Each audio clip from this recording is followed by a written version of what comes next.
minutes. Without objection.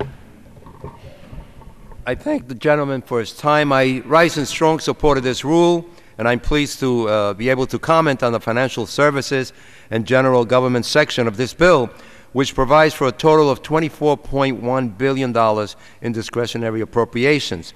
The agencies that this bill funds touch all of our lives, and the spending has been carefully allocated to those programs where the American people will benefit the most. In an effort to rebuild the regulatory agencies to protect investors, consumers, and taxpayers, the Securities and Exchange Commission is given a 16% increase over fiscal year 09 to $1.1 billion. In addition, because we're committed to implementing important consumer protection legislation that was enacted in 08, the Consumer Product Safety Commission receives $118 million, the full amount authorized, and a $13 million increase over last year.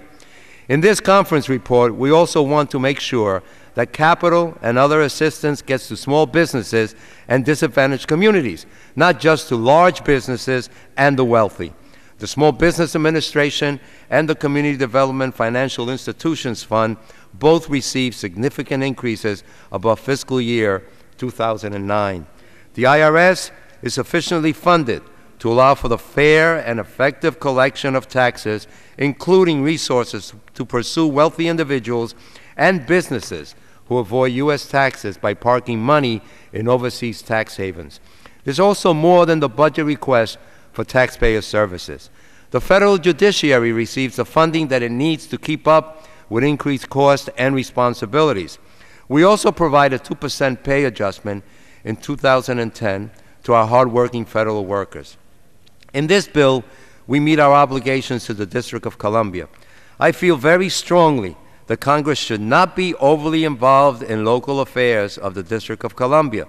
Like any other citizens, D.C. residents should have the right to manage their local affairs on their own. In this year's bill, with respect to both abortion funding and medical marijuana, we allow the District of Columbia to make its own decisions, just like each of the 50 states. We also drop some other outdated and unwarranted restrictions. I would like to thank Chairman Obey for his leadership and my ranking member, Joanne Emerson, for her many contributions. I would also like to recognize our staff who have worked long hours to put together this conference report. In particular, I would like to mention David Reich, Bob Bonner, Lee Price, Ed O'Kane, Ariana Sarar, and Alex Jabal from our majority staff, and Alice Hogans, Dina Barron, and John Martens from our minority staff. On my personal staff, I would like to thank Philip Schmidt, George Sullivan, Matt Alpert, and Nadine Berg, and I hope you would support this bill. Very briefly on the size of the bill. It's great theater to show that bill, but that's composed of bills 30 seconds. that passed this House, some as far back as 6 months ago. Those bills went through the committee process, the subcommittee process, the full committee process, the amendment process in committee, the amendment process on the floor. If anyone says that they haven't read that bill, it's because they didn't take time to read those 5 or 6 or 7 bills that are included there, which have passed about 6 months ago, and I yield back. Will the gentleman yield back? Mr. Speaker, will the gentleman yield?